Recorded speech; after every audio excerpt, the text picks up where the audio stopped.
Hello everyone and welcome back to Cute Crochet. My name is Sri. In my last video I showed you guys how to make a starburst granny square like this, and also that you can adjust the colors to make it look like a sunflower. Since then I made a bunch of these squares and today I'm going to join them all together to make it into a tote bag.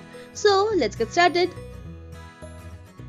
Here I made 13 squares for the tote bag. Now of course you don't need the starburst granny to make this tote bag. You can use any square in any size and color, but you have to lay them out in a specific way. I will show you how. Place 2 of the squares diagonally side by side like this. Then one in the middle. And then 2 more side by side. These 5 will be for one side of the bag. I will move it over slightly, otherwise it won't fit in my frame.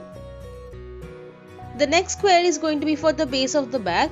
I ran out of my yellow yarn, so I made it in a solid color. Keep in mind that if you make an ordinary granny square with the same stitch count, it won't be of the same size.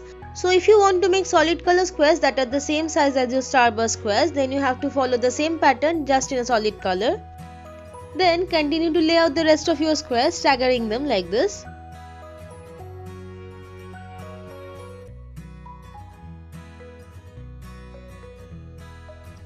You should have 2 more squares remaining. You can either place them here or you can place them on the other side. So right here, it's basically the same thing, so it won't make any difference. I hope if I put these here it will stay because it's my windowsill and it's really narrow, but it has the best lighting, so what can I do? Next we are going to join all the squares in this layout. There are a bunch of methods that you can use to join your squares. I want a nice ribbed effect in between my squares, so I'm going to use the single crochet method. We also want to keep the number of ends to weave in afterwards to a minimum, so we are going to join along the longest sides first. Pick up these 2 squares and place them backside to backside, and we are going to then join along this edge. Wrap your yarn on your crochet hook like this, and then pick up your 2 squares. Go through the corner of one of the squares and then go through the corner of the other one. Yarn over and pull through the 2 corners and then pull through the loop on your hook to make a slip stitch, and that will join the corner of your 2 squares together. Chain 1 and make 1 more single crochet in that corner space, making sure to walk over that tail.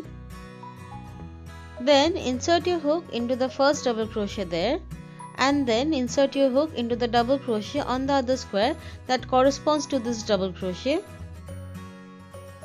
Yarn over and pull through the 2 stitches and then make 1 single crochet there. Again insert your hook into the next double crochet and into the double crochet corresponding to it on the other square.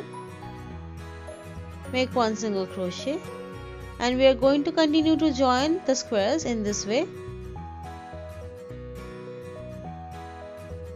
Continue making single crochets all the way across this edge.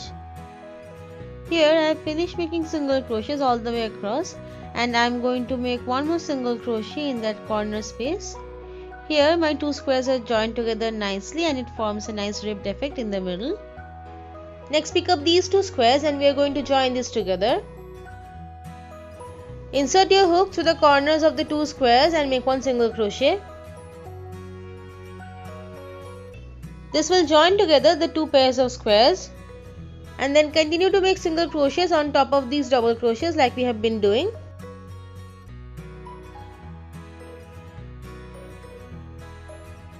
Next pick up these 2 squares and we are going to join them together in the same way.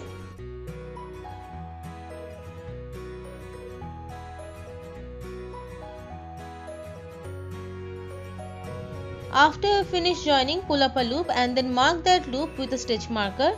I am using a paper clip for that here.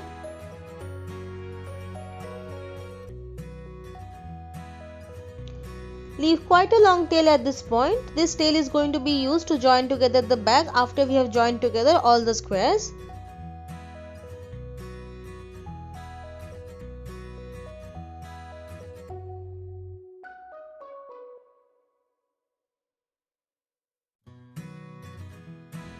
Now that we have joined along one of the longest sides, we are going to join along the other long side. So right along here, pick up these 2 squares and then join along this edge. Now that that's done, pick up the next 2 squares and we are going to join along that same edge.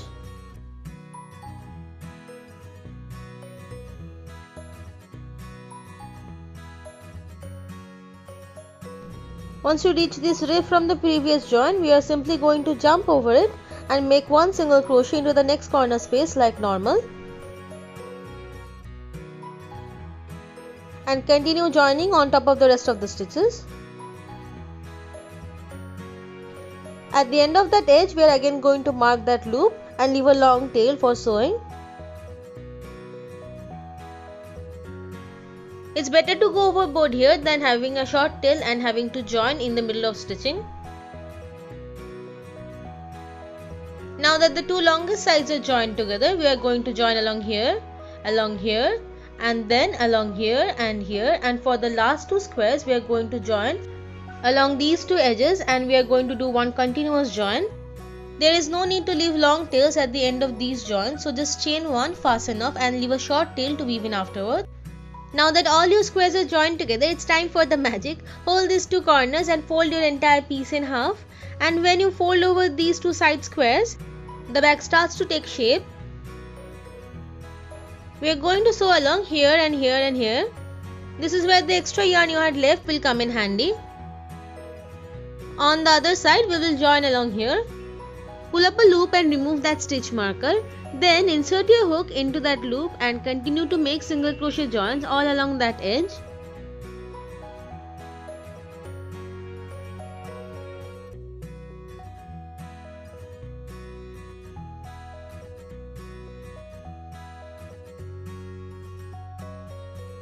Now that I have joined along this edge, I am going to then join together these two edges.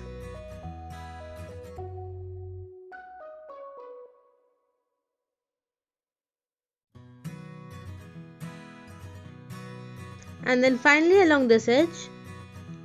In the end, chain one and fasten off. Repeat that on the other side as well. Now my whole bag is joined together. Weave in the ends using a smaller crochet hook.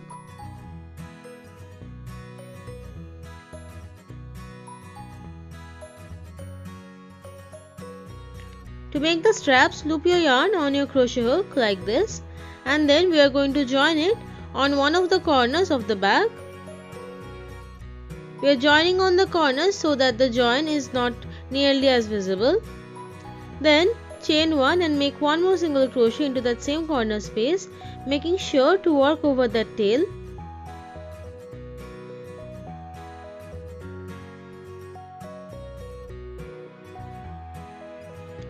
Place one more single crochet into the next corner space and then continue to place one single crochet on top of each double crochet all the way across this edge.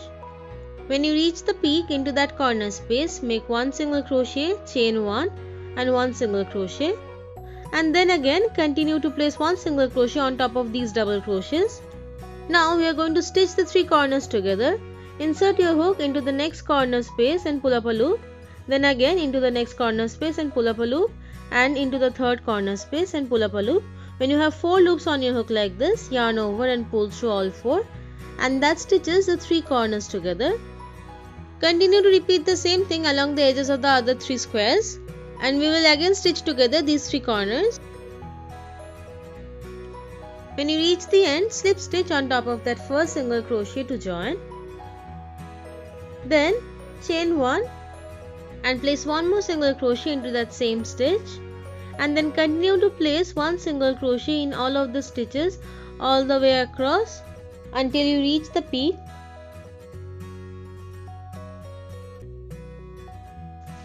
Then place one single crochet into that chain one space, and then we are going to make a chain for the strap of the bag.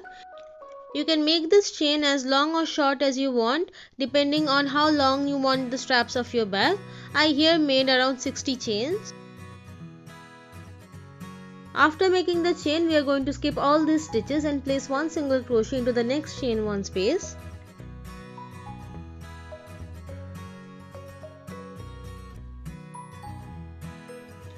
Then continue to make one single crochet in each stitch until you reach the next peak, at which point we are going to again make 60 chains. Here I have made the 60 chains for the second strap. I am again going to place one single crochet into the next chain one space and continue to make single crochets in each stitch until the end. Slip stitch on top of that first single crochet to join. Then chain 1 and single crochet into that same stitch, and then continue to make single crochet in each of the stitches along this edge. After you reach the chain, we are going to flip the chain upside down and we are going to be working into the back loops of this chain. We are doing this so that our strap has a nice finished edge. Turning your chain, you can clearly see the back loops, these bumps right here. Insert your hook into those back loops. The first one can be a little bit tricky. And then make single crochets in each of the back loops of all the 60 chains.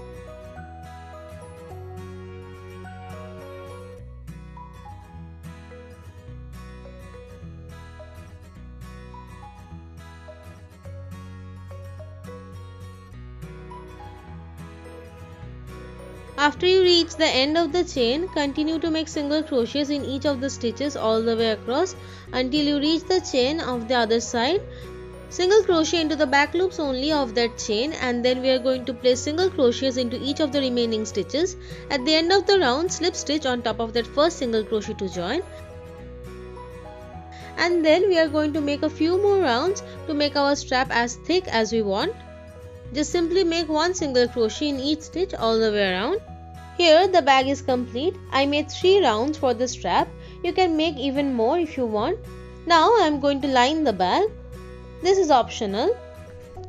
I doubled my lining fabric and then placed my bag along one of the folded edges, and I traced the outline of the bag on the fabric using some chalk.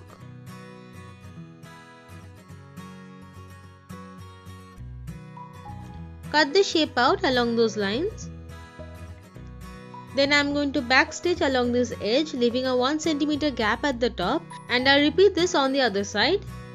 As you can see, I started back stitching along this side already, but then I decided to add a pocket. For that, I cut out a rectangular piece.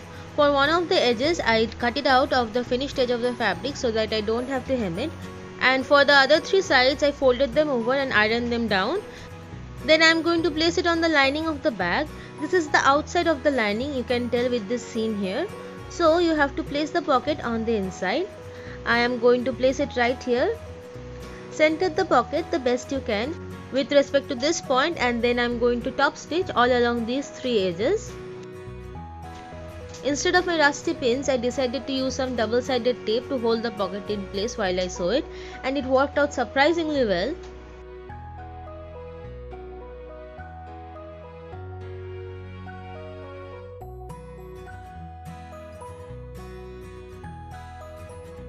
I used a back stitch to sew it on. I am not the best at sewing, but I will try to explain it.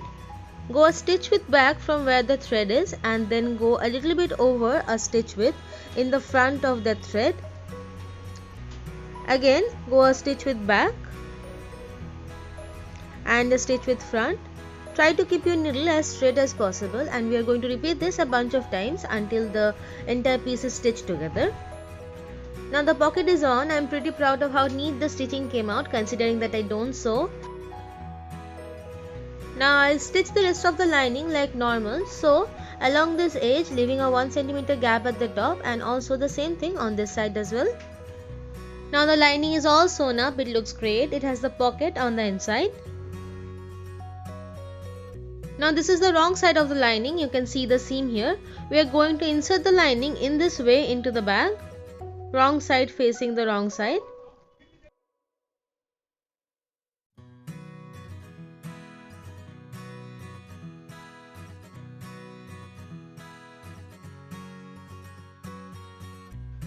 Now we are going to sew along the top. We had left a 1 cm gap so that we could fold over this part and create a nice neat finished edge. To sew, I think I am using what is called a ladder stitch. I am catching a loop from the crocheted side, and then from the inside of the fabric folded portion I am making a stitch. After making a couple of stitches, when you pull on the thread, that seam becomes barely visible. I am going to repeat this all the way along the top of the opening, and for each of the sides I am going to fold over about a centimeter to create a point like this. Now the lining of the bag is complete. It looks all nice and neat. We have the pocket right here. It's quite deep. Thanks so much for watching. Bye.